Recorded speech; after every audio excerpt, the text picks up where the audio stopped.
Hey guys, what's up? It is Preach as always. So today's video is going to be a bunch of highlights off of my new laptop that I just got that I am playing Modern Warfare 3 on right now. I was able to trade my Asus ROG Ally for a $2,000 laptop.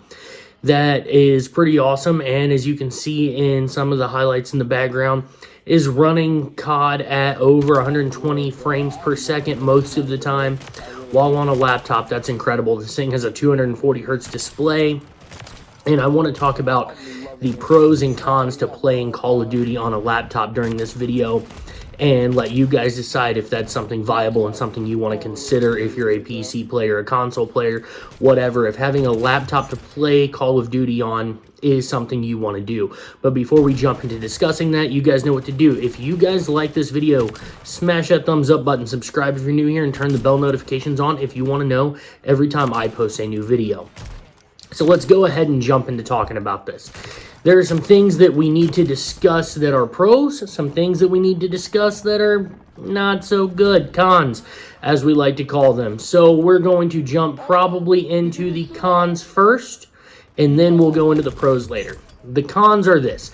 It is generally not going to be as powerful as a similar price build of a full desktop PC. So you're probably not going to be able to run the frames on it. Like, this is a $2,200 laptop. It's doing really good, but if you had a $2,200 desktop, you're probably going to be pushing more frames than this. There's times in this I got all the way up to 160 frames. You get a $2,200 desktop PC, you're probably going to be pushing 200 frames, you know, so there's always that. One of the other cons is that they get very, very hot, and their fans can be very, very loud. And those two things run hand in hand, and sometimes that can be really distracting. But if you have a headset on while you're playing, you're probably not going to notice that as much, but it is going to be louder for those around you. However, if you happen to be loud yourself while playing Call of Duty, it's probably going to drive your friends and family less nuts than your own screaming and yelling and getting excited and getting mad and all of that does. So take that what you will, but the loudness of the fans can be a con. Another con is, unless you are plugging this into an external monitor, you are playing on a much smaller screen. This is a 15.6-inch laptop. You know, there's 17-inch laptops out there, but most of us are playing on 24, 27-inch gaming monitors. So playing on a laptop is a smaller screen for sure. Another con, in my opinion, is that you do generally seem to have less ports unless you want to buy a docking station. So like, this laptop has a lot of ports compared to most, and it has 3 USB Type A 3.0 ports and a USB-C port, and then obviously the power and display ports and stuff of that nature. But if you've got a mouse plugged into one, you've got a controller plugged into another, you've got a headset plugged into another like I do, there goes all your USB-A ports, and you have nothing else available for anything else. So external keyboard, whatever, you might have to be using Bluetooth or get a dock. So that can be kind of a pain. Another con, when it comes back to the size of the screen, I want to go back to that real fast because I didn't mention this, is that on larger maps, when people are at a distance, the smaller screen really starts to make a difference there. You're playing like Shipment or Rust, it's really not going to bother you too much, or at least it doesn't me. But you're playing a state, somebody's in like the window at the top house of the map, and you're all the way down at the bottom by the power area. You know, you're going to have a really hard time seeing them on a smaller screen. But that's most of your cons. Another one I will throw out here, the power bricks are usually pretty heavy on gaming laptops. My power brick itself is heavier than the laptop, and the laptop is not light.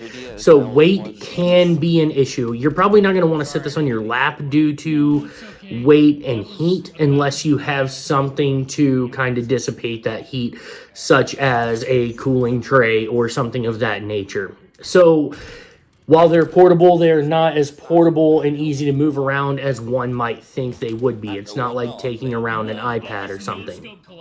And if you want to play on a larger monitor, you're just using the laptop, but you want to play on a larger monitor, you can throw portability right on out the window because it's not like you want to carry a monitor around with you. But you're going to run into that same situation with a console anyway. At least this has a built-in screen, unlike consoles do, which moves us on over to our pros about playing on a gaming laptop. You have a built-in screen. You have a screen that you can take with you. With your gaming console or your gaming rig, it's all attached, it's all in one. You open it up, you turn it on, there's your screen, there's your keyboard, and if you want to use the trackpad, there's your mouse. Don't recommend that. But right now, this laptop that I have has a SteelSeries keyboard, laptop keyboard built into it. And considering I'm playing COD on controller most of the time, most of the other games I play on keyboard and mouse are not competitive games, so this keyboard doesn't bother me at all to use, but I do use a separate mouse. I have it sitting here right now. This is one of the cheaper mice from Razer. So it is shaped exactly like my Logitech G502 wireless mouse. That's an expensive $159 mouse that I use on my desktop PC. So this gave me that same shape, but something cheaper and more portable that I can take around with me. And this mouse, this isn't a plug for this, but it is a combo mouse, so it's a 2.4 gigahertz mouse. So I've got the thing here that I can plug in. But to save a USB port that I mentioned earlier, I am using this in Bluetooth mode instead, which is not as good if I was going to be playing competitive games on this. But since I am not playing competitive games and I am playing, like I play Ark Survival, I've been playing Skyrim, things like that, I don't need my mouse to be as incredibly snappy as I would if I was playing competitive. If I'm going to play competitive on keyboard and mouse, play something like Call of Duty, I'm probably just going to do that from the desktop PC if we're being honest. But this mouse works great and leaves me a similar feel to the mouse, the Logitech mouse I have on my desktop. Now, since I play on controller, yes, it is compatible, obviously, with the Xbox controllers, but the controller I have here, if you want to look at the little camera in the corner while the gameplay is going on, is a Scuff Reflex, which is a PS5 version, and I use that on here just fine.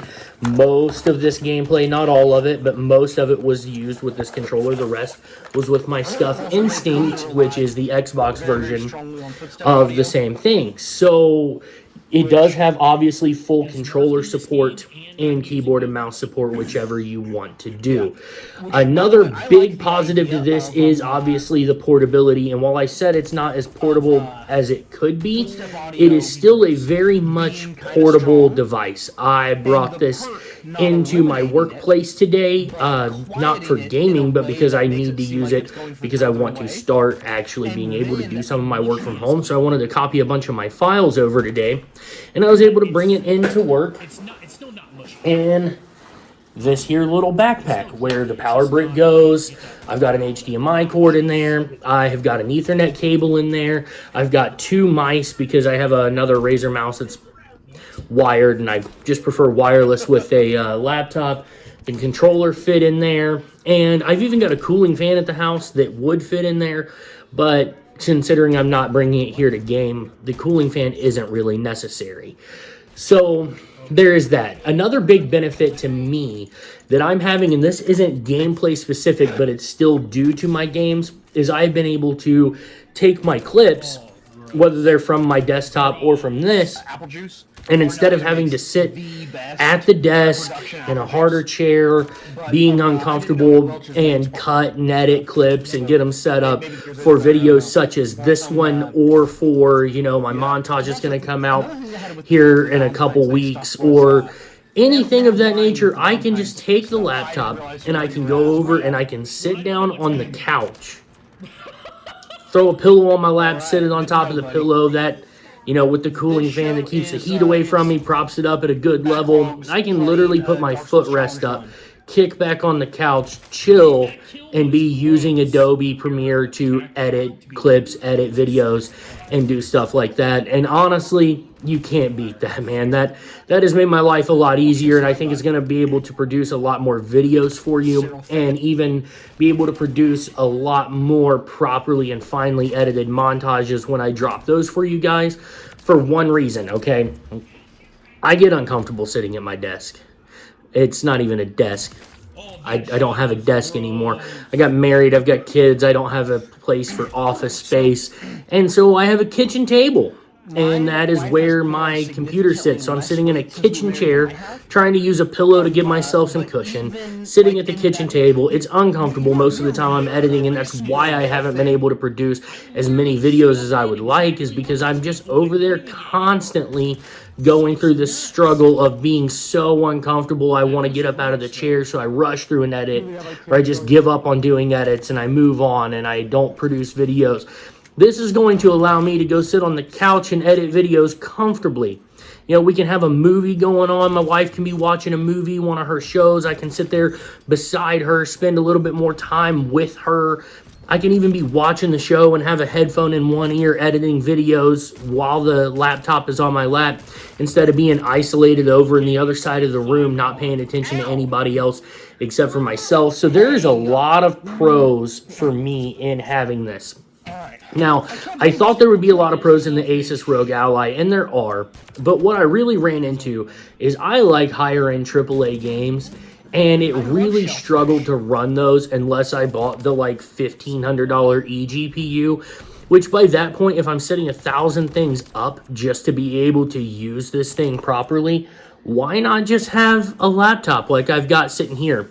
So we've got probably about a minute left, and I want to take that to kind of show you guys this laptop. So I'm going to unplug it, bring it over here.